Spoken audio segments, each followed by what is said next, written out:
Hey guys, tonight we are drifting back, way back, to a time before alarm clocks, before blackout curtains, before the very concept of an 8-hour workday. You're not just listening to a history lesson. You are standing on a vast, sun-drenched savanna 100,000 years ago. The air shimmers with heat, carrying the distant calls of unknown birds and the dry, dusty scent of grass. You've just spent the morning on a long, unsuccessful hunt, your muscles aching, your mind dulled by the relentless sun and the adrenaline crash. Your small band has found a sliver of shade under a rocky outcrop, the cool stone a blessing against your back. The heat of the day is at its peak, a palpable force that presses down, making every movement an effort. This isn't about luxury. This is about survival. Your body is screaming for rest, a desperate need to conserve every precious ounce of energy for the next hunt, the next gathering trip, the next potential threat. To push through this fatigue isn't a badge of honor. It's a fantastic way to make a stupid, fatal mistake, like confusing a venomous snake for a stick or wandering right into a predator's path.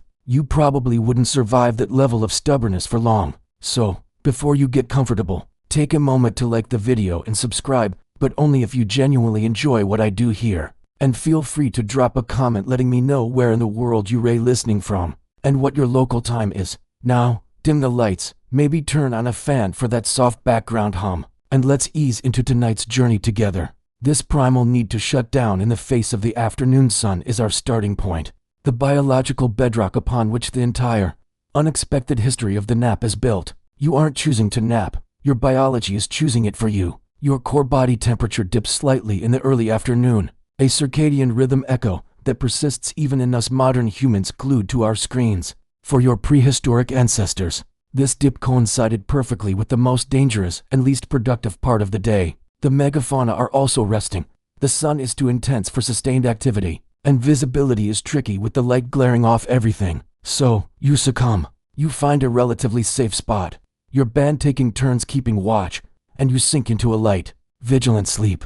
This isn't the deep, oblivious slumber of a safe, modern night. This is a nap tuned to its environment. Your ears are still partially online. Your muscles twitch at the rustle of a bush. Your nap is a tool for regeneration, not an escape from consciousness. You are recharging your body's batteries, yes, but you're also consolidating the morning's learning, memorizing the path to the water hole, the look of the edible tubers you dug up, the sound the gazelles made before they bolted. This nap makes you smarter, sharper, and more alert for the evening's activities, which might involve another attempt at hunting or processing the day's findings. We can't know exactly what they dreamed of, but we can make some educated guesses. The anxieties of the day would certainly bleed through the near miss with the lion, the worry over a dwindling water supply. But historians and anthropologists still argue whether these early, biphasic sleep patterns included a more intense dream state in this afternoon nap, a sort of proto-REM session that helped process these intense daily experiences. It's a fascinating thought that our ancestors might have been problem-solving in their sleep, their brains sifting through the data of survival long before the concept of data even existed. And while we're painting this picture of primal survival, let's add a quirky, slightly disgusting detail to ground it all. This isn't a sanitized documentary. You're caked in a mixture of sweat, dust, and probably a rudimentary sunscreen made from crushed clay and animal fat. Maybe someone in your band discovered that slathering yourself in mud keeps the biting flies away. It's a far cry from a memory foam mattress and a weighted blanket. You're sleeping on packed earth, curled up, your hand never too far from a sharpened stone tool. The nap is essential, but it's also vulnerable. It's a calculated risk in the endless calculus of staying alive. This is where it all began, not in a corporate nap pod, but in the dirt, under a blazing sun, with one eye, or rather, one ear open. It was the original power nap, and the power it granted was another day alive. The gritty, survivalist nap of the savannah evolves, over millennia, into something far more structured and infinitely more mystical. The sun is still the same sun, but now it beats down on orderly rows of barley and emmer wheat, glints off the waters of the life-giving Nile, and bakes the mud-brick walls of a bustling town. You are no longer a hunter-gatherer. You are a scribe in the court of a powerful pharaoh, and the afternoon heat is just as oppressive as it ever was on the savannah. But here, the nap isn't just about physical recuperation. It's a sacred gateway. The air is thick with the smell of baking bread from the temple kitchens, the faint, acrid scent of incense from a nearby shrine, and the ever-present, fine dust of the dessert. You've spent the morning recording grain yields, your fingers cramping from clutching a reed brush. your eyes strained from following columns of hieroglyphs. The desire to rest is overwhelming, but it is framed by an entire cosmology that believes this state of liminal consciousness is where the gods speak. To nap is to invite divine revelation, provided you do it correctly. You probably wouldn't survive the social and spiritual disgrace of botching a ritual slumber meant for a high priest. But for now, you're just an observer on the periphery of this profound practice. You follow a young priest as he prepares for his sacred duty. He has undergone days of purification, fasting, chanting, bathing in sacred waters to make himself a worthy vessel for a message from the gods. He isn't just going to take a nap, he is going to incubate a dream. He enters a special chamber adjacent to the inner sanctum of the temple, a room reserved for this exact purpose. The walls are covered in elaborate carvings of deities and spells from the Book of the Dead, intended to protect the sleeper and attract benevolent visions. The air is heavy with the smoke of kifi, a complex temple incense made from honey, wine, raisins, myrrh, and a host of other resins and herbs designed to lull the mind into a trance-like state. He lies down on a simple pallet, but his head rests on a stone pillow carved with the image of bees, the grotesque but benevolent dwarf god who protects sleepers from nightmares. This is a far cry from the vigilant savannah nap. This is a deliberate, ritualized surrender of consciousness. The priest's job is to fall asleep with a specific question in his mind. Will the harvest be bountiful should the pharaoh go to war? And await an answer in the form of a symbolic dream. This is the mainstream historical fact. The ancient Egyptians formalized dream incubation to an astonishing degree. They had dream books, like the Chester Beatty Papyrus, which served as decoders for these divine messages. If you dreamed of a large cat, it meant a good harvest was coming. Dreaming of drinking warm beer, bad omen, misfortune ahead. The priests who specialized in this were revered figures, the original wonder-nauts or dream explorers. Their interpreted dreams could influence state policy, dictate the timing of festivals, and offer guidance to commoners who could afford a consultation. But here's the quirky, fringe tidbit that makes it all so human. For all their spiritual preparation, they also employed some, let's call them, practical aids. Some texts allude to priests using a potent, specially brewed beer infused with blue lotus flowers. The blue lotus was known for its mild psychoactive properties, inducing a state of relaxed euphoria and vivid dreams. It's the ancient equivalent of taking a melatonin gummy, but with way more spiritual flair and the potential for a direct hotline to Thoth, the god of wisdom. One can imagine a priest, after all his chanting and fasting, knocking back a ceremonial vase of the stuff and hoping for the best. And this leads us to the open scholarly debate that still hums among Egyptologists. How much of this was genuine spiritual belief, and how much was a sophisticated form of priestly control? Did the priesthood genuinely believe they were receiving messages from Osiris or Ra? Or were they, consciously or not, using their altered states of consciousness to legitimize their own political and economic advice? It's impossible to know for sure. The line between divine inspiration and subconscious problem-solving is blurry today, and it was utterly invisible then. The priest would awaken, groggy and disoriented, and immediately recount his vision to his colleagues, who would then cross-reference the symbols with the dream book and deliver a verdict to the pharaoh. The nap, in this context, was the most powerful computer in the kingdom, a biological mainframe processing national anxieties and spitting out answers in the language of symbols. It's a long way from trying not to get eaten on the savannah, but the core principle remains. A period of rest is not time wasted. It is time invested in something greater than wakeful toil. And as you, the scribe, finally succumb to your own less sacred nap in a cool corner of the records room, you dream not of gods, but of the end of the scroll you still have to copy tomorrow. The journey of the nap now carries you across the Mediterranean, from the sun-baked, incense-heavy temples of Egypt to the clear, rational light of ancient Greece. But don't be fooled by the famous Greek pursuit of logic and reason.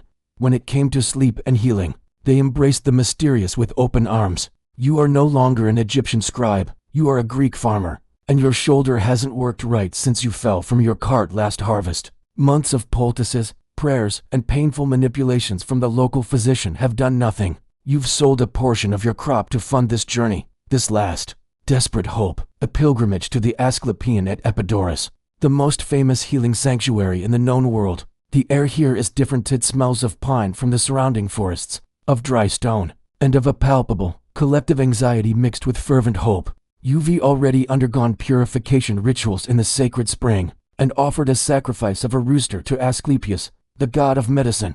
Now, as dusk settles, you join a line of other ailing, limping, and coughing hopefuls, waiting to be led into the abaton, the enkoimaterion, the sacred dormitory where the miracle of incubation will occur. This is the mainstream historical fact. The Asclepiae were the world's first specialized sleep therapy clinics. The process was meticulously designed. You are given a special, simple pallet to lie on within the long hall like a baton. The room is open on one side, facing the holy precinct, allowing the night air to circulate. Before sleep, you are encouraged to focus intently on your ailment and to pray for the god's appearance. The priests move quietly among the rows of the sick, their presence calming. The expectation hangs in the air, thick as the evening mist. You are here to be visited by Asclepius himself, or perhaps one of his sacred serpents. In your dreams, the god might appear to you as a handsome, bearded man who simply touches your wounded shoulder, or he might perform a fantastical dream surgery, opening you up, removing the sickness, and stitching you back together, good as new. The key was to remember the dream upon waking, as the priests would interpret it the next morning and prescribe a treatment based on the divine vision. It was a system that placed immense faith in the subconscious mind's ability to diagnose and cure, facilitated by the vulnerable, receptive state of sleep. But for all the sacred grandeur, the experience was, for you, deeply human and frustratingly mundane. The man on the pallet next to you snores like a lumberjack. Someone else is weeping softly in the darkness. The stone floor is unforgiving, and your shoulder throbs with a dull, persistent ache. You lie there for what feels like hours, staring at the stars beyond the open colonnade, your mind racing with doubt. Did you sacrifice enough? Was your prayer eloquent enough? What if the god doesn't come? This is where the quirky, fringe tidbit slithers in, quite literally. The symbol of Asclepius is a single serpent entwined around a staff, and his sacred temples were non-venomous snakes that were allowed to roam freely through the abaton after dark. The priests believed these snakes were embodiments of the god's healing power. Now, imagine drifting into a fitful sleep and feeling the cool, smooth, unmistakable sensation of a snake sliding over your ankles. In your dream state, your brain would instantly incorporate this sensation. Was it just a snake, or was it Asclepius, his divine touch beginning the healing process? It was a brilliant, if slightly terrifying, piece of psychological theater, a way to physically manifest the hoped for divine intervention and jolt the dreamer into a memorable vision. And this practice leads us directly to the open scholarly debate that still fascinates historians of medicine. Were the miracle cures, reported at Epidaurus and inscribed on stone stels for all to see, the result of divine intervention, sophisticated placebo effect, or something else entirely? The inscriptions are full of incredible tales. A man blind for 10 years receives his sight. A woman pregnant for 5 years is finally delivered of a child. Most modern scholars argue that the cures were likely psychosomatic or related to conditions with a strong mental component. The entire ritual, the arduous pilgrimage, the purification, the sacrifice, the powerful expectation, the suggestive environment, and the altered state of consciousness brought on by sleep created the perfect conditions for the mind to influence the body. The priests were, perhaps unintentionally, masterful psychologists. They understood that a night spent in a highly suggestible state, surrounded by the symbols of healing and the testimony of others, could unlock the body's own ability to mend itself. Your shoulder might hurt less in the morning, not because a god touched it, but because your brain, convinced of its own healing, finally allowed the inflammation to subside. You drift off, caught between hope and skepticism, the snoring and the sighing of others a lullaby of shared desperation, waiting for a god, a snake, or your own mind to finally grant you relief. The gentle, suggestive healing of the Greek abaton gives way to something far more organized, far more public, and far more integral to the daily machinations of a vast empire. The air you breathe now is not the sacred haze of incense, but the bustling, chaotic aroma of 1,000,000 people living on top of each other, wood smoke, baking bread, roasting meat, the tang of urine from the public latrines, the dust of the via sacra, and the unmistakable scent of human sweat under a relentless Italian sun. You are a citizen of Rome, and it is just past noon. The frantic energy of the morning's business in the forum is reaching a fever pitch. Lawyers are finishing their final, dramatic pleas to the jury. Merchants are shouting their last offers. Politicians are making their final back alley deals. And then, a shift occurs. It's almost audible, a city-wide exhalation. The law courts close. The shops pull their shutters down. The crowds begin to dissipate. The meridiatio, the midday rest, is about to begin. This isn't a suggestion. It's a cultural institution as Roman as the aqueducts. You probably wouldn't survive the social ridicule of being the one person still trying to conduct serious business while the entire city shuts down. But the pressure to conform is the least of your concerns. The heat is a physical weight, and your body, like every other Roman's, is demanding its due. You retreat from the white marble and blinding sunlight of the Forum into the relative cool of your insula apartment. The room is small, dark, and stuffy, but it's a sanctuary from the oppressive afternoon glare. This is the mainstream historical fact. The Roman siesta was a non-negotiable part of the daily rhythm, a pragmatic response to the climate that became woven into the very fabric of social and economic life. The great Roman writer Pliny the Younger even wrote about taking a nap after lunch, considering it a civilized and healthy practice. The city fell into a profound, collective hush. This was the time for a light meal, for quiet conversation with family, and most importantly, for sleep.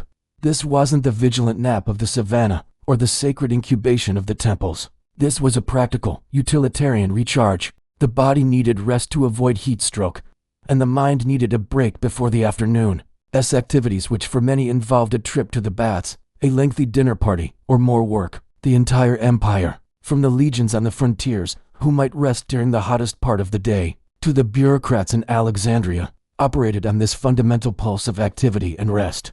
But for all its practicality, the Roman nap had its own wonderfully quirky, status-obsessed twist. The elite patricians, those who lived in spacious, beautiful villas with central courtyards and running water, didn't just nap. They made an art form of it. They had special rooms, often cool and darkened, dedicated to this afternoon repose. And they had a specific, slightly ridiculous piece of furniture for it, the solaritum. This was essentially a specially designed chair or couch for catching the sun. But in the context of the meridiatio, it was repurposed for a post-lunch nap in the garden or peristyle. Now, imagine a wealthy Roman senator, belly full of oysters and wine, being carefully arranged by a slave on his solaritum, in a shaded corner of his portico, a light linen cloth draped over him, to protect against drafts. It's a level of nap-specific luxury that would make a hunter-gatherer's head spin. This is the fringe detail that highlights the Roman genius for turning a biological necessity into an opportunity to display wealth and refinement. Your nap wasn't just a nap. It was a statement about your place in the social order. This widespread practice leads us directly to an open, scholarly debate that is surprisingly relevant to our modern work-life balance arguments.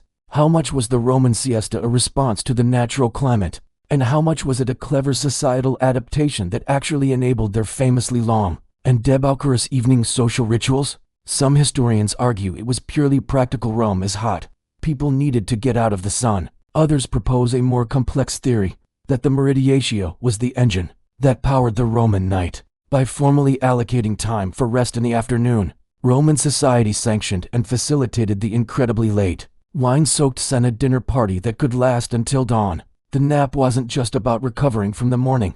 It was about prepping for the evening. It was a way to have your cake and eat it too, to be a hyper-productive, empire-running citizen by day and a sophisticated, party-hopping socialite by night. So you close your eyes, the sounds of the city now a distant murmur, the heat slightly less brutal. Your nap is a tiny, personal participation in the immense, ticking clockwork of the Roman Empire, a necessary pause that kept the whole vast, chaotic, magnificent machine running smoothly into the night. The grand, synchronized civic nap of Rome fractures, its empire crumbling into the patchwork kingdoms of the medieval world. The orderly pulse of the meridiatio is replaced by a different, more rigid rhythm, one dictated not by the sun but by the bell. The air you breathe now is thick with the smell of damp stone, beeswax candles, and the faint, earthy scent of woolen habits. You are a novice in a Benedictine monastery, and your entire existence is governed by the rule of Saint Benedict, a document that meticulously carves your day and night into segments dedicated to prayer, work, and sleep. But this sleep is not what you would recognize. The Roman concept of a long, uninterrupted night of rest is alien here. Instead, you are part of a vast Europe-wide experiment in segmented sleep, and your afternoon respite is not a nap but a formal scheduled period of rest, known as the meridianum, a direct, if more austere descendant of the Roman siesta. This is the mainstream historical fact. Medieval, monastic life institutionalized biphasic sleep on a massive scale.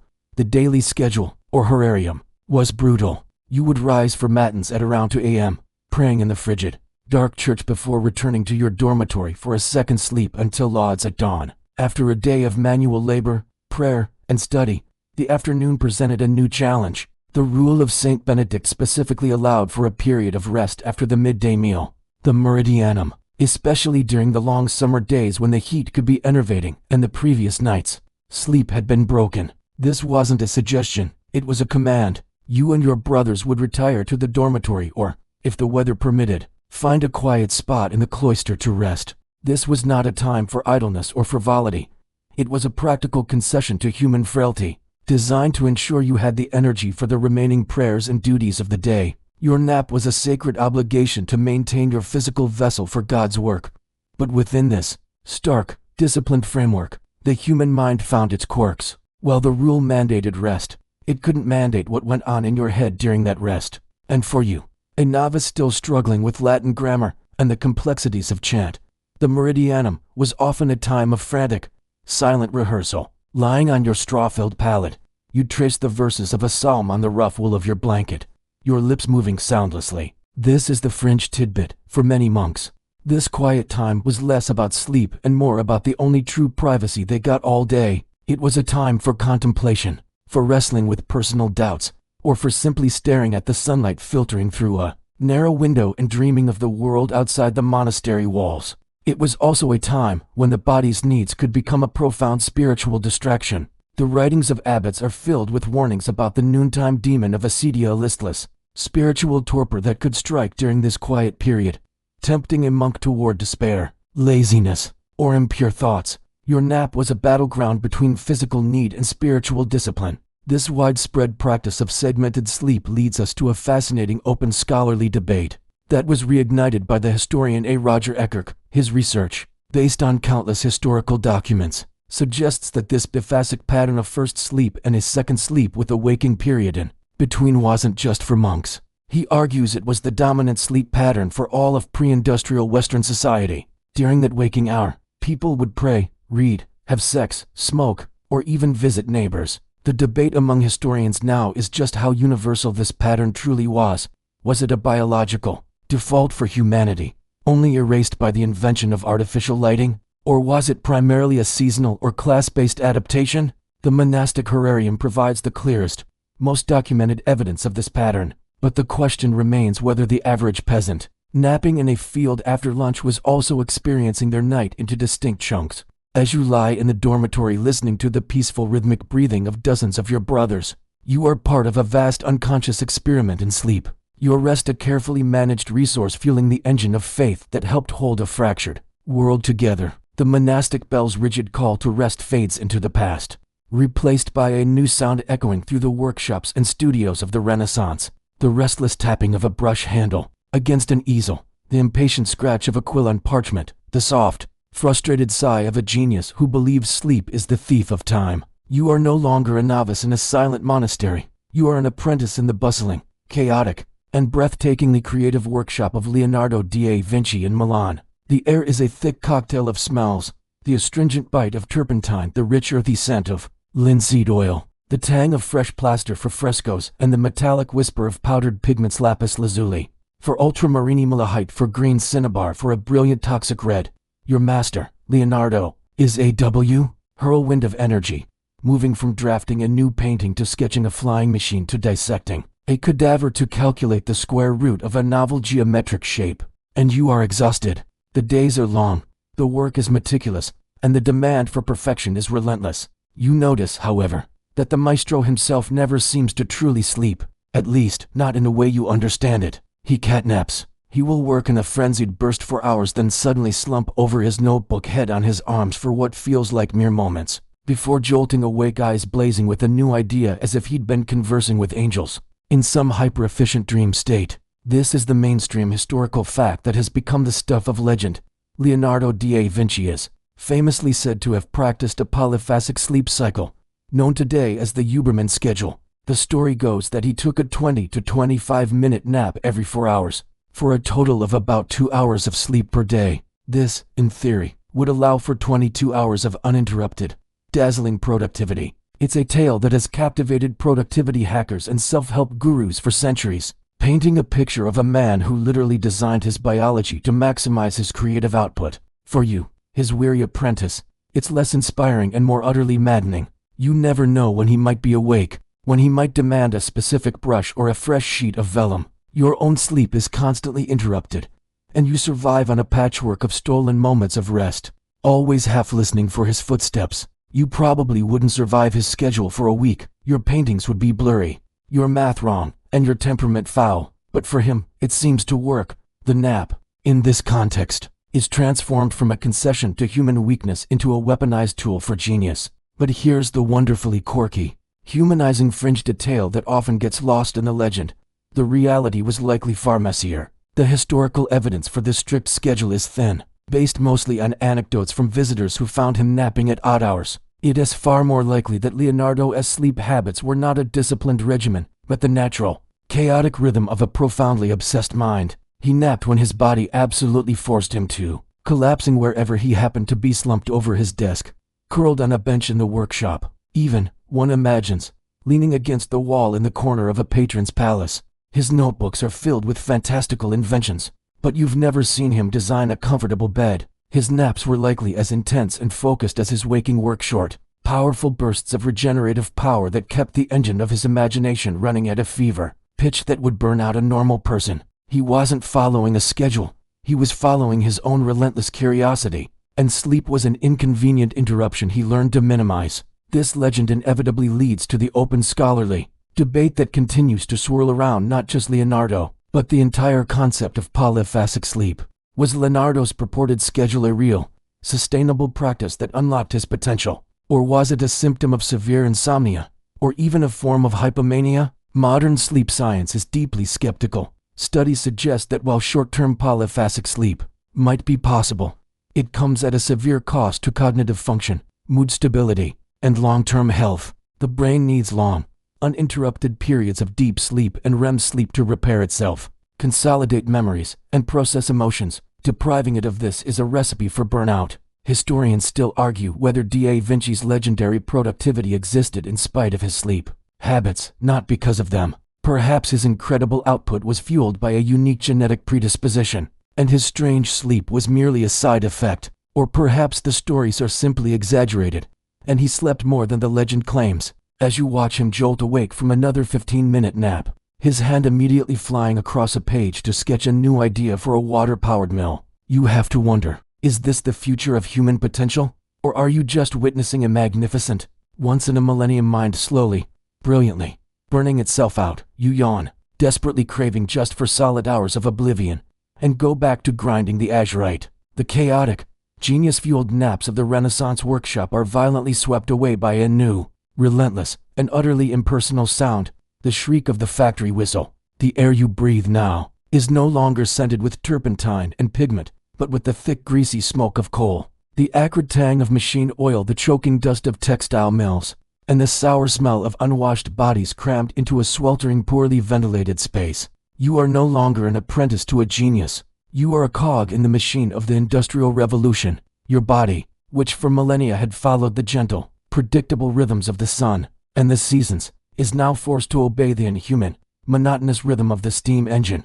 The whistle screams at 5 a.m., dragging you from a meager, insufficient sleep. It screams again at noon, granting you a scant 20 minutes to choke down a piece of bread and maybe, if you're lucky, a few mouthfuls of weak beer. And it screams a final time at 8 p.m., releasing your exhausted, trembling frame back into the soot-stained streets. The concept of a nap, of a gentle afternoon surrender to biology, is not just forgotten, it is actively beaten out of you. To sleep on the job is a fireable offense.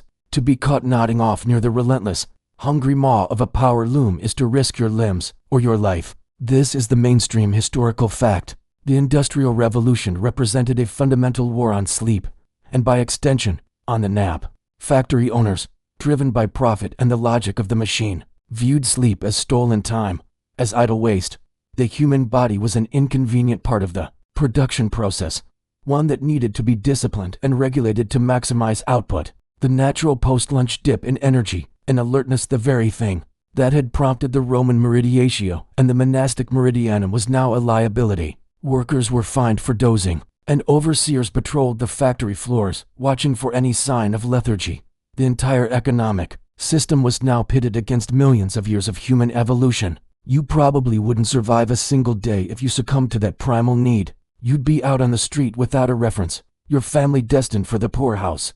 So you fight it. You pinch your arms raw. You splash dirty water on your face. You stand if you're allowed, believing it will keep you awake. You are in a constant, grinding state of sleep deprivation, your mind foggy, your reflexes slowed, your body aching for a rest it will not receive for another 6, 7, 8 hours. But the human spirit and human biology are stubborn things, and this is where the quirky, desperate, and heartbreaking fringe tidbit emerges, the phenomenon of the hidden nap. Workers developed incredibly ingenious and terribly sad ways to steal a few seconds of microsleep. A weaver might learn to lean against their loom in just the right way, that they could appear to be inspecting the thread while their eyes closed for a precious 30 seconds. A child working as a scavenger under the machinery might curl into a ball in a dark corner during a momentary lull, hidden from the overseer's view. The most famous and dangerous method was practiced by the piecers in textile mills, often young children who had to quickly repair broken threads on the spinning frames. They would sometimes lie down on the frame itself right over the machinery to reach a break, and the gentle vibration and warmth would occasionally lull them into a few seconds of unintended sleep, a hair's breadth from catastrophic injury. These weren't naps. They were stolen moments of oblivion, seized at great personal risk, a testament to the body's absolute, non-negotiable need for rest. This systemic assault on sleep leads directly to a profound and ongoing open scholarly debate among historians and economists. Was the brutal suppression of sleep and the destruction of natural rhythms a necessary, if ugly, part of industrial progress and the creation of the modern economy? Or was it a catastrophic miscalculation that ultimately decreased productivity, increased accident rates, and created a chronically ill, exhausted, and unhappy working class that would eventually rise up and protest? Some argue that the rigid discipline was essential for training a rural peasantry into an industrial workforce. Others point to the staggering number of industrial accidents, the outbreaks of disease in overcrowded slums, and the sheer human misery documented by reformers, arguing that a well-rested worker is a safer, more productive, and more innovative worker. They still argue whether the factory owners' war on sleep was a brilliant business strategy or a form of collective societal self-harm from which we are still recovering. As you jolt awake, the overseer's boot connecting with your shin, your heart hammering with fear and adrenaline, you understand one thing perfectly clearly. In this new world, your rest is not your own.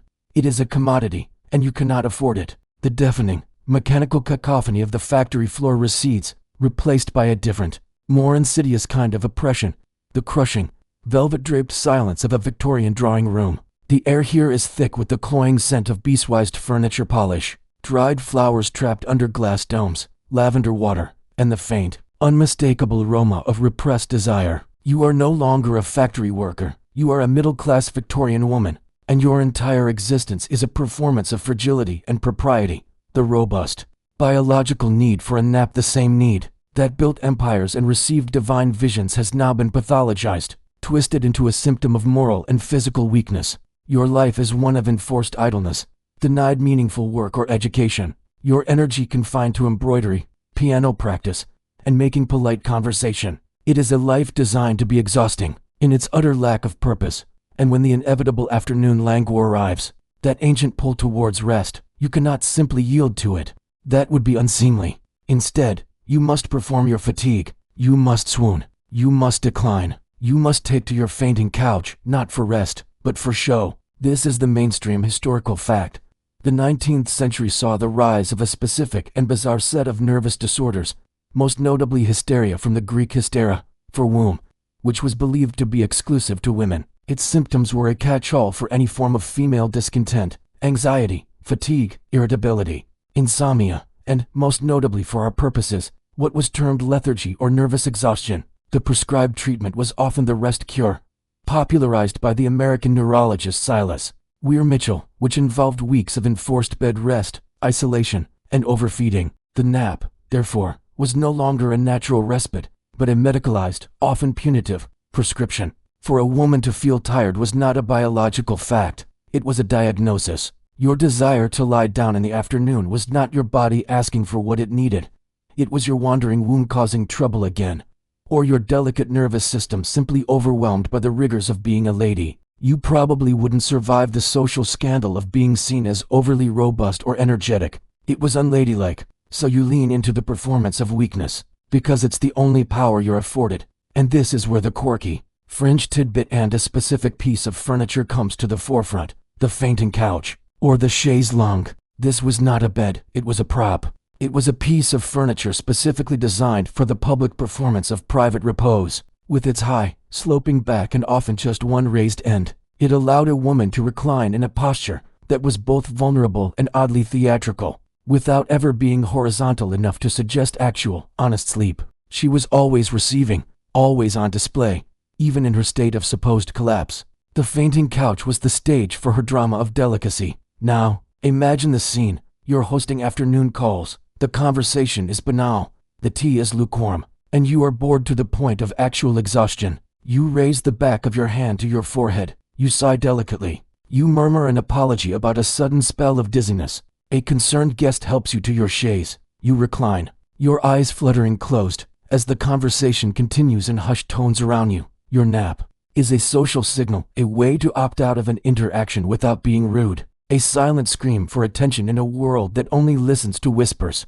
This widespread medicalization of female fatigue leads us directly to a rich and open scholarly debate that still resonates today. Was hysteria a real, physiological condition, perhaps what we would now diagnose as chronic fatigue, fibromyalgia, or depression that was simply misunderstood and grotesquely treated by a paternalistic medical establishment? Or was it almost entirely a social construct, a performance that women consciously or not adopted, because it was the only culturally acceptable way to express profound boredom, frustration, and a desperate lack of agency? The rest cure, after all, was a prison sentence that took away all autonomy, reinforcing the very helplessness it purported to treat. Historians still argue whether the thousands of women taking to their fainting couches were genuinely ill or were simply playing the only card they had been dealt. Your afternoon repose on the velvet chaise is a paradox. It is both a surrender to a system that infantilizes you and the only form of passive resistance available to you. It is a nap born not from the sun or from sacred ritual, but from stifling social expectation, a quiet rebellion staged on a piece of furniture designed for conformity. You keep your eyes closed, listening to the hushed, worried voices, and for a few precious minutes, you don't have to pretend to be interested in the china patterns. The oppressive, perfumed stillness of the Victorian drawing room is shattered by a sound far more visceral and immediate: the nerve-shredding, metallic ping of sonar echoing through a pressurized steel tube. The air you breathe is no longer scented with lavender and repression. It is a stale, recycled cocktail of sweat, diesel fuel, cooking grease, and the faint, ever-present tang of battery acid. You are a sailor aboard a U.S. Gatto-class submarine in the Pacific Theater, 1943. And you are in the middle of the most terrifying game of hide-and-seek ever conceived. Your life is measured in cycles: silent running, attack, crash dive, depth charge evasion, and, if you are phenomenally lucky, a few hours of blessed, oblivious sleep. But sleep is not a guarantee here. It is a contested resource, a luxury more scarce than fresh water. The Japanese destroyers prowling above you, their propellers thrumming through the water like a death knell, do not care about your circadian rhythm. Your body's ancient need for a nap is now a tactical vulnerability. This is the mainstream historical fact. WWII submariners faced some of the most extreme and sustained sleep deprivation of any military branch in history. Patrols could last for 60 to 70 days, and during depth charge attacks, which could continue for 12 hours or more, every man was at his station. There was no day or night, only the artificial light of the control room and the terrifying darkness of the ocean depths. In this environment, the traditional 8-hour sleep cycle was impossible. The U.S. Navy, through brutal necessity, became an unwitting laboratory for polyphasic sleep. The boat operated on a watch system, typically 3 sections working in 4-hour rotations. This meant you might have 4 hours on duty, followed by 8 hours off. But those 8 hours were not for uninterrupted sleep. They were for eating, maintaining equipment, writing letters, and trying to snatch a few hours of fitful rest in a bunk you shared with 2 other men on opposite shifts, a system grimly known as hot bunking. You declimb into a rack still warm from the body of the sailor who just left for his watch. the sheets damp with his sweat. But here's the quirky, desperate, and darkly humorous fringe tidbit that emerged from this hellish pressure cooker. The invention of the dream. In the stifling heat and constant anxiety, sleep was often elusive, but when it came, it brought with it a shared, almost hysterical phenomenon. Men reported vivid, technicolor dreams of home of green grass, cold milk, and their mothers cooking with a clarity that was painful. But more common were the stress dreams. Sailors would wake up shouting, convinced they were hearing the ping of sonar or the explosion of depth charges, only to be met with the eerie silence of the boat running silent. Some men developed a Pavlovian response to specific sounds. The cook reported that the sound of the periscope being raised a specific hydraulic hiss would instantly wake up a dozen men in their bunks, their bodies trained to respond to the prelude to an attack. Their naps were not restful. They were anxious rehearsals, their subconscious minds refusing to stand down. This extreme environment forces an open scholarly debate that is as much about human endurance as it is about history. How much of the legendary effectiveness of WWII submariners was due to their training and technology, and how much was a simple, brutal matter of them adapting to sleep deprivation better than their enemies? Historians still argue whether the Allied advantage in the underwater war came down to something as primal as which Navy's crew could function on less and more fractured sleep. There's evidence that German U-boat crews, operating in the frigid Atlantic, faced even worse conditions and stricter discipline, leading to faster burnout and more errors. The American system, for all its brutality, had a certain chaotic flexibility that may have allowed for more resilient crews. They were napping not by choice, but by the ruthless dictates of war, their bodies pushed to the absolute limit of human endurance. You curl up in your still warm bunk, the diesel vibration a constant through your bones, and you pray for the silence to last just a few minutes more. Your next nap won't be a refreshment. It will be a momentary ceasefire in a war your nervous system is fighting against itself. A tiny pocket of oblivion stolen from the relentless terror of the deep. The terrifying, adrenaline-fueled naps of the submarine give way to a new, more subtle kind of pressure. One not of depth charges but of social expectation. The smell of sweat and diesel is replaced by the sterile artificial sense of the mid-century office, the ozone of freshly mimeographed paper, the acrid bite of strong percolated coffee, the faint sweet smell of nail polish from the secretarial pool, and the ubiquitous lung-coating haze of cigarette smoke. You are no longer a sailor. You are a junior executive in a sprawling post-war corporation, and you are living the American dream. You have a suit, a briefcase, a tidy house in the suburbs, and a profound, bone-deep exhaustion that you must never, ever acknowledge. The war is over, and the battle for market share has begun. The factory whistle has been replaced by the 9-to-5 clock, but the ethos remains the same. Productivity above all else. Sleep is for the weak. A nap is an admission of failure, a sign of a deficient character, a luxury for children and the elderly. You probably wouldn't survive the judgment of your peers, the sit-along glance from your boss, the whispered implication that you just don't have the stamina for the big leagues if you were caught with your head on your desk at 2 p.m. This is the mainstream historical fact. The post-war corporate culture of the 1950s and 60s enshrined a brutal, caffeine and nicotine-fueled model of relentless wakefulness. This was the era of the organization man, the company loyalist who lived and breathed for his job. The lunch hour was for 3 martini power lunches, not for rest. The afternoon slump was an enemy to be defeated with another cup of coffee, another cigarette, another grim-faced determination to power through. Napping was so stigmatized that it became a cultural punchline. The trope of the lazy siesta-taking Mexican or Spaniard was used as a shorthand for economic backwardness and a lack of ambition. The message was clear. The future belonged to the awake, the alert, the go-getters. Your body's natural circadian rhythm was an inconvenient relic, a primitive impulse to be overcome by willpower and modern stimulants. Your career, your status, your very identity as a successful provider depended on your ability to appear perpetually, tirelessly on. But the human body, as it turns out, is not a machine that can be run indefinitely on caffeine and anxiety. And this is where the wonderfully quirky, clandestine fringe tidbit emerges, the art of the secret nap. Without the social permission to rest, the nap went underground. It became a covert operation, a tiny act of rebellion against the cult of hustle. Men would disappear into their cars during their lunch break, leaning the seat back for 10 precious minutes of shut-eye in the parking garage, the storage closet on the 4th floor, the one that smelled of old paper and cleaning supplies, might have a forgotten chair where a weary accountant could hide for a quarter of an hour. The most daring mastered the desk doze, positioning a hand against the forehead as if in deep thought, while the eyes closed for a microsleep. A performance so convincing it could fool a passing manager. These weren't naps, they were heists. They were stolen moments of restoration, seized from the jaws of the corporate machine. A silent acknowledgement that the human engine needed to idle occasionally, even if the manual said it shouldn't. This widespread cultural stigma leads directly to an open scholarly debate that cuts to the heart of modern work culture. Was the post-war war on napping a deliberate, calculated strategy by management to maximize labor output by minimizing unproductive time? Or was it a more organic, cultural phenomenon, a puritanical hangover mixed with Cold War anxieties about appearing soft or uncompetitive against the Soviet threat? Historians still argue whether the sleep is for the weak ethos. Was it top-down corporate imposition or a bottom-up social performance adopted by workers themselves to appear dedicated and ambitious?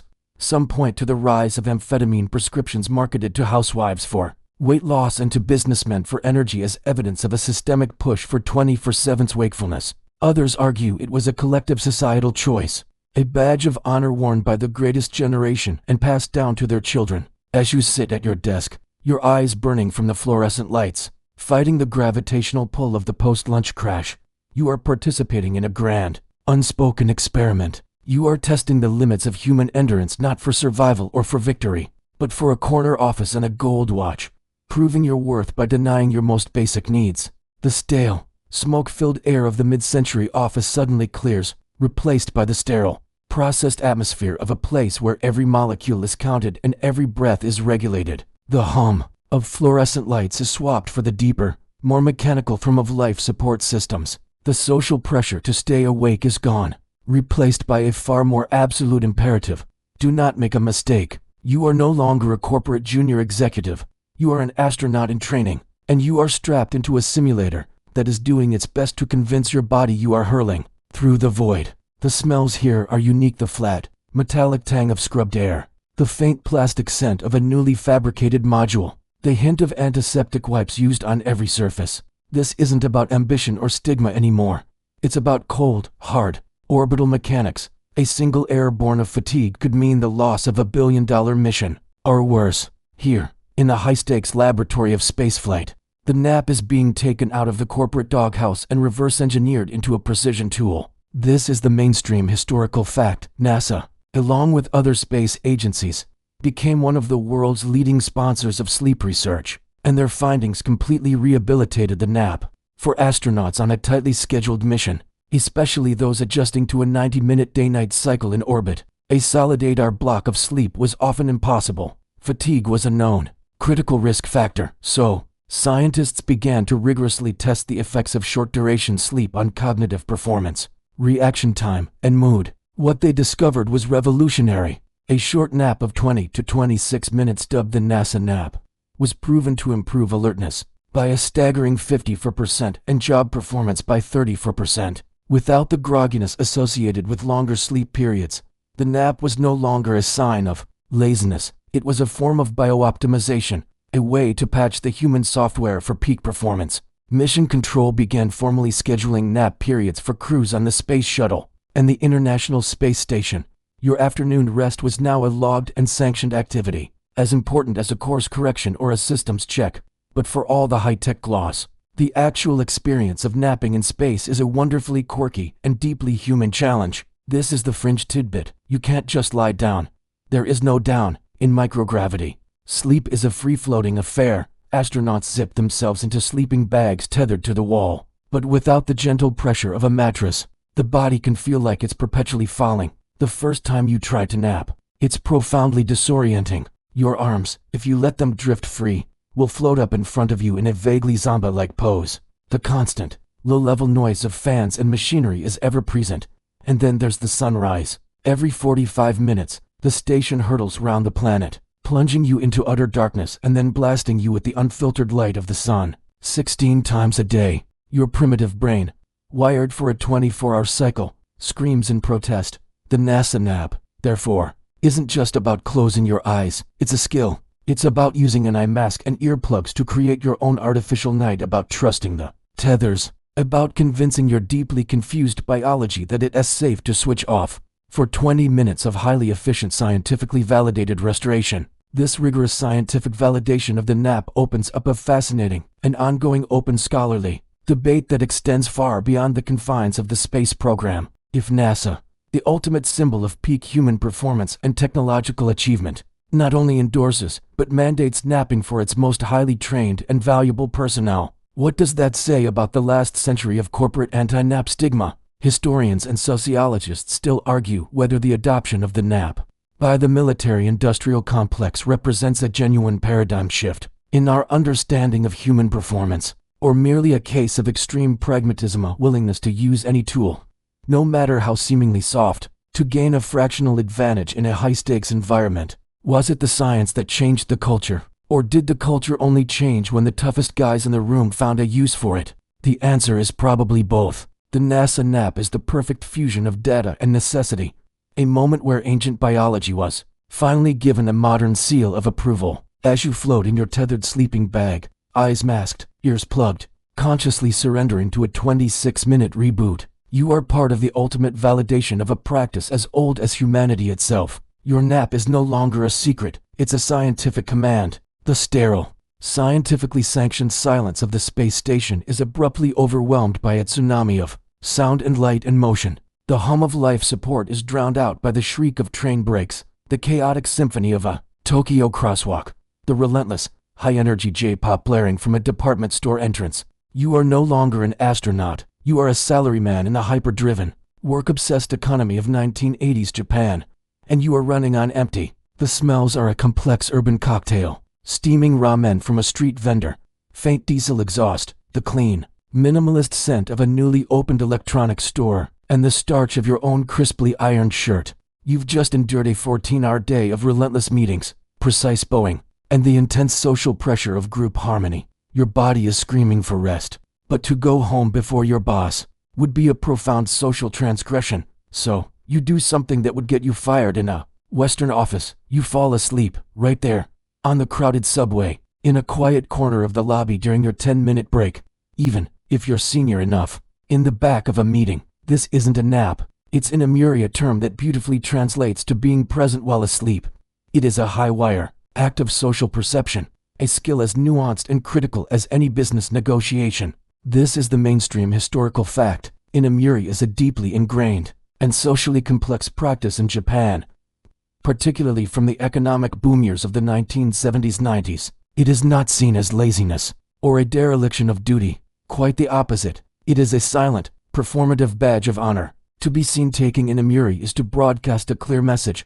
I have worked myself to the point of exhaustion for the good of the company. My dedication is so complete that my body has given out right here in a temple of productivity. It is a display of commitment that actually enhances one's social standing. The key, however, is the being present part. You must sleep in a way that shows you are still engaged. This means sitting upright, or at least leaning at a respectful angle. It means often still holding a document or a pen, as if your mind was so engrossed in work it simply forgot to keep your eyes open. It means being able to jolt back to full, attentive consciousness the second your name is called or the meeting chair clears their throat. Your nap is a performance, and the audience is your entire professional world. But here's the wonderfully quirky, almost paradoxical fringe tidbit that defines the practice.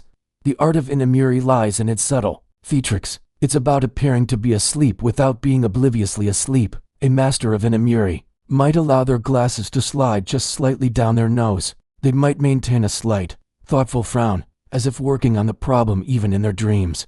The most skilled can even give the occasional, slight nod during a meeting, as if in agreement with a point, all while genuinely being asleep.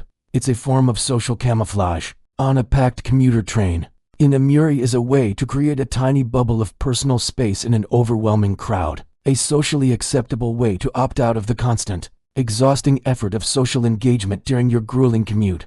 You are both there and not there, a ghost at the feast of capitalism, using sleep as both a shield and a signal. This deeply cultural practice inevitably leads to a rich and open scholarly debate among sociologists and anthropologists. Is inamuri a genuine, culturally specific form of rest that allows individuals to cope with inhuman work expectations, or is it ultimately a tool of social control, a pressure valve that allows the system to maintain its crushing demands by providing a symbolic, rather than substantive, form of relief. Historians still argue whether the acceptance of public sleeping strengthens the collective work ethic by showing its extreme devotion, or if it subtly critiques it by making the human cost of that ethic so publicly visible. Does it allow the salaryman to survive, or does it just make the unsustainable seem temporarily bearable? There are no easy answers.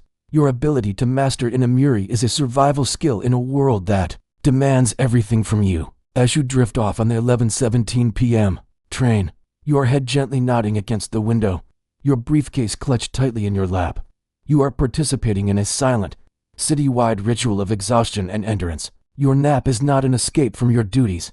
It is the ultimate proof of your commitment to them. You are present. You are asleep. You are the perfect company man. The silent, performative exhaustion of the Japanese salaryman fades into a much louder, more passionate, and sun-drenched argument. The hum of the Tokyo subway is replaced by the lively clatter of silverware on a terrace plate, the distant chime of a cathedral bell, and the animated, overlapping conversations echoing through a town square. The air smells of sizzling garlic shrimp, dry dust, orange blossoms, and the faint, warm scent of sun-baked stone. You are no longer in Japan. You are in a small town in Spain, and it is 2:30 in the afternoon. The shutters on the shops are rolling down with a familiar, clattering finality. The streets, bustling just moments ago, are emptying. A profound, almost sacred quiet begins to descend. This is the siesta, the most famous nap in the world.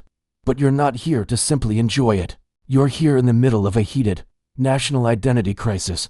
The siesta is under siege, and you are witnessing the battle lines being drawn between tradition and globalization, between the sun's rhythm and the stock market's clock. This is the mainstream historical fact for generations.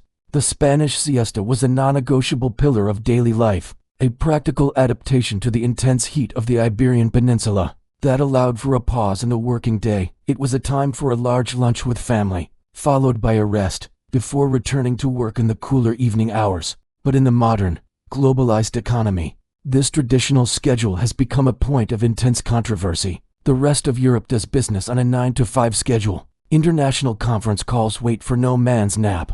The Spanish government and many large corporations have been pushing to abandon the long lunch break and the associated siesta in favor of a jornada intensiva, a continuous workday that ends around 5 or 6 p.m., ostensibly to improve productivity and work-life balance. Proponents argue it allows workers to get home earlier to their families. Opponents see it as a surrender of a cherished cultural tradition to foreign, inhuman efficiency. You probably wouldn't survive the crossfire of this debate without strong opinions on both sides. But here's the quirky, modern fringe tidbit that reveals how the siesta is evolving. The rise of the siesta survival kit for the modern urbanite. In Madrid and Barcelona, where the traditional 3-hour lunch break is increasingly a luxury, a new industry has sprung up. There are now siesta salons where, for a few euros, you can rent a reclining chair in a dark, quiet, air-conditioned room for 20 minutes. Apps offer maps showing the best quiet parks or peaceful church pews for a quick power nap. Office workers have become masters of the deserted conference room nap, a skill requiring precise timing and a lookout. The siesta is no longer a sprawling, familial afternoon. It's been compressed, commodified, and optimized for the 21st century. It's a guerrilla operation, a stolen moment of rest in a city that is trying to have it both ways, keeping the romantic idea of the siesta while conforming to international business hours. The nap has gone from a public, communal practice to a private, almost secretive act of rebellion against the tyranny of the clock. This cultural tug-of-war leads directly to a vibrant and deeply felt open scholarly debate that is about far more than just sleep. Is the siesta an outdated economic hindrance that isolates Spain from the global community? Or is it a priceless cultural artifact that promotes family cohesion, health, and a better quality of life that the hyperproductive North has foolishly abandoned? Historians and economists still argue whether the push to end the siesta is a form of cultural progress or a form of cultural imperialism. Does the jornada intensiva truly give people more time with their families, or does it simply extend the workday into a more stressful, continuous grind without the restorative break in the middle? The siesta has become a symbol for a larger question. What is progress? Is it maximizing GDP? Or is it maximizing well-being as you sit in the suddenly quiet square, listening to the shutters click, shut, and the distant sound of a family laughing behind a thick wooden door. You feel the weight of the argument. This isn't about a nap. It's about the soul of a nation, about choosing between the sun's ancient, patient rhythm and the frantic, ticking metronome of the global economy. Your desire to close your eyes is caught in the crossfire of a revolution. The heated, sun-drenched debate over the Spanish siesta vanishes, replaced by the silent, obsessive glow of a smartphone screen in a darkened room. The smell of orange blossoms and dust is gone. Now it's the scent of cold brew coffee, protein bar wrapper, and the faint, clean aroma of a standing desk made of sustainably sourced bamboo. You are no longer in a Spanish plaza. You are in a San Francisco hack house. And you are not just tired, you are optimizing. The ancient, biological urge to nap has been captured, quantified, and weaponized by the latest wave of tech evangelists. This isn't about rest, it's about performance. It's about gaining a competitive edge. You've biohacked your diet, your fitness, your caffeine intake. Now, you are coming for your sleep. The goal is to minimize it, to fracture it, to dominate it. You are attempting to become a real-life Leonardo da Vinci, but with worse sleep hygiene and a more expensive mattress. This is the mainstream historical fact, or at least, contemporary trend. The 2010s and 2020s saw the rise of a new, aggressive form of polyphasic sleep obsession within Silicon Valley and the broader tech biohacking community. Protocols with names like Uberman, Everyman, and Dimaction are debated on Reddit forums and in podcast interviews with the fervor of religious texts. The promise is seductive. Reduce your total sleep time to just 2 to 3 hours a day by taking 6 to 8 20-minute naps around the clock. The purported benefits are the holy grail of productivity culture. 22 hours of conscious, hyper-focused time for coding, building, networking, and disrupting. For a generation raised on the belief that any human limitation can be engineered away, sleep is the final frontier, the last vestige of biological weakness to be conquered. You probably wouldn't survive the brutal adaptation period, weeks of intense sleep deprivation, cognitive fog, and physical misery without a fanatical belief in the data-driven gospel of optimization. But here's the wonderfully quirky and frankly absurd fringe tidbit that defines this movement: the sheer volume of gear. This isn't just about closing your eyes. This is about consumer technology. You invest in a biometric sleep tracker that measures your heart rate variability and blood oxygen levels, feeding data into an app that scores your nap's effectiveness. You wear a futuristic-looking sleep mask that not only blocks light, but uses gentle haptic feedback to lull you into a specific brainwave state. You might even shell out for a nap pod for your home office, a sleek, egg-shaped chair that reclines perfectly, plays binaural beats, and gently vibrates to wake you at the optimal moment in your sleep cycle. The nap has been utterly commodified, stripped of its simplicity and transformed into a performance to be analyzed and optimized. It's no longer a surrender to biology. It's a battle waged with the latest gadgetry. The most hardcore might even experiment with a dolphin nap, inspired by the marine mammal's ability to sleep with one hemisphere of its brain at a time, a state you try to approximate through dubious neurofeedback apps. This modern, tech-driven obsession with hacking sleep leads directly to a fierce and very current open, scholarly debate that pits Silicon Valley optimism against established neurobiology. Is polyphasic sleep a legitimate, if extreme, form of human potential exploration? Or is it a dangerous form of self-harm based on a profound misunderstanding of how the brain works? Sleep scientists and historians still argue whether these protocols are a viable adaptation, or simply a prolonged state of severe sleep deprivation with a fancy name. The overwhelming scientific consensus is that the brain requires consolidated blocks of deep sleep and REM sleep to function properly, processes that these fragmented schedules chronically disrupt. The adaptation period is likely just the body entering a state of delirious exhaustion. The debate is a microcosm of a larger culture clash between the arrogant belief that every natural system can be reverse-engineered and improved and the humble acceptance that millions of years of evolution might know a thing or two about how to run a human body. As you lie in your $5,000 pod, your wrist monitor buzzing with data, desperately trying to force your brain into a 20-minute Uberman nap, you are the latest participant in a very old experiment. You are using space-age technology to chase a Renaissance-era myth, proving that the desire to transcend our human limits is eternal, even if the methods are, perhaps, profoundly misguided. The frantic, data-obsessed glow of the biohacker's screen softens, dissolves, and then reforms into a gentler, more ambient light, The smell of cold brew and ambition fades, replaced by something cleaner, more curated, the subtle scent of lavender mist from an aromatherapy diffuser, the neutral odor of recycled air in a perfectly climate-controlled room. You are no longer in a chaotic hack house. You are in the wellness wing of a major corporation, lying in a sleek, pod-like chair that hums softly. This isn't a desperate attempt to hack productivity. It's a company-sanctioned offering, a perk designed to optimize you not for 22-hour workdays, but for sustainable, high-quality output. The war on the nap is well and truly over. The nap has won, and in its victory, it has been professionalized, sanitized, and integrated into the very fabric of a future that finally understands that a rested human is a more effective human. But as you recline, a question lingers in the drowsy air. In embracing the science of rest, have we lost its soul? This is the mainstream historical fact barreling toward us. The future of napping is corporate, technological, and data-driven.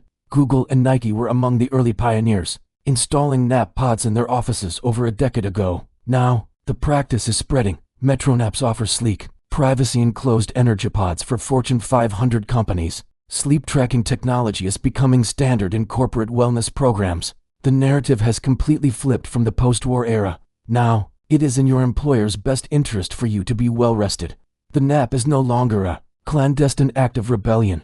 It's a line item on a benefits spreadsheet, a tool for reducing healthcare costs and boosting afternoon productivity. Your 20 minutes in the pod is logged, analyzed, and optimized, just like your quarterly performance review. The future of rest looks efficient, quiet, and profoundly lonely. But here's the wonderfully quirky and slightly unsettling fringe tidbit on the horizon: the pharmacological and technological augmentation of the nap itself. We're moving beyond mere tracking into enhancement. Researchers are experimenting with non-invasive brain stimulation using gentle electrical currents or magnetic pulses to trigger specific brain waves associated with the most restorative stages of sleep, effectively creating a super nap that delivers the benefits of a full cycle in a fraction of the time. There are already smart masks in development that don't just block light, but use EEG sensors to detect your sleep stage and use targeted audio cues to keep you in light sleep, preventing the grogginess of slow-wave sleep interruption. The next frontier could be napaceuticals, drugs designed not to keep you awake, but to perfect the quality of a short sleep, eliminating the sleep inertia that has always been the nap's only downside. Your future nap might be a precisely engineered biological event, as planned and effective as a software update. This headlong rush into optimized, technologically mediated rest opens up the final, profound open scholarly debate for our series. As we gain ever more precise control over the biological process of sleep, are we enhancing a fundamental human experience, or are we fundamentally altering and perhaps diminishing it? Historians, ethicists, and sleep scientists still argue whether this path leads to a utopia of well-rested, high-functioning humans, or a dystopia where our most private restorative moments are mined for data and optimized for corporate gain. Does the perfect, efficient nap in a sterile pod come at the cost of the chaotic, sun-drenched, socially rich siesta? Are we trading the dream-filled, sometimes bizarre, journeys of the unconscious for a predictable, reboot-like state that serves only wakefulness? The debate is no longer about whether the nap is valuable. It's about whether, in perfecting it, we might just strip away the very mystery and humanity that made it worth perfecting in the first place. You lie back in the hum of the pod, the light dimming on its own, and you feel the gentle pull of a scientifically induced slumber. It is efficient. It is effective. It is the future. And as you drift off, you have just enough time to wonder if the crocodile dung and the sacred snakes and the stolen moments in the storage closet weren't, in their own messy way, a little more human. The gentle hum of the pod fades, not into silence, but into the soft, rhythmic sound of your own breathing. The curated lavender scent gives way to the familiar, comforting air of your own room. The relentless march of history, from the savannah to the silicon chip, finally slows its pace. There's no more need to analyze, to optimize, to debate. The journey is over. All those centuries of struggle to find safety, to seek gods, to obey bosses, to hack productivity, they all melt away now, leaving nothing but the simple, ancient act of closing your eyes. Your body is heavy against the mattress, your mind untethered from its worries. Every muscle, every thought, is finally allowed to let go. The weight of the day, the weight of the years, it all dissolves into a soft, welcoming darkness. There is no past here, and no future. There is only this deep, Quiet peace, a warmth spreading from your core to the very tips of your fingers and toes. The world outside continues to spin, but you are perfectly still, cradled in the profound silence that exists between one heartbeat and the next. Your breath is a gentle tide, in and out, each exhalation carrying you further from wakefulness and deeper into a calm, boundless ocean of rest. There is nothing you need to do. There is nowhere you need to be. You are safe. You are still. You are drifting so deeply and so peacefully away.